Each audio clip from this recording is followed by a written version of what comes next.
দাঁড়াও, দাঁড়াও। নতুন বছর যখন পড়েই গেল, তাহলে আজকে থেকেই নতুন সিরিজটা শুরু করি, যার নাম আমার সাথে নতুন কিছু ভাবে। আজকে বানাচ্ছি স্ট্রবেরি আইসক্রিম। ১ম এই বলি স্ট্রবেরিগুলো একটু বেশ টকই ছিল।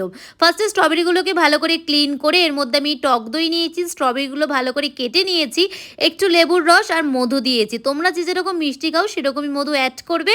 আর এরকম টক দই নেবে, বেশি পাতলা নিলে আইসক্রিমটা কিন্তু বেশ ভালো হবে না। তারপর আর কি, আমার যেহেতু স্ট্রবেরিটা একটু টক ছিল, তাই আমি এতটা পরিমাণ মধু দিয়ে ভালো করে ব্লেন্ড করেছি। ব্লেন্ডের মাঝে মাঝে কিন্তু আরেকটু স্ট্রবেরি অ্যাড করবে। তারপর এটাকে ফ্রিজ করে দেবে ১ দিনের জন্য। ওপর দিয়ে কিন্তু কুচো স্ট্রবেরি দিতে একদম ভুলবে না। তবে আমি দুপুর ১২টায় করে বিকেল ৫:৩০টার সময় খেয়েছিলাম। খেতে কিন্তু বেশ টেস্টি। বিশ্বাস হচ্ছে না তো?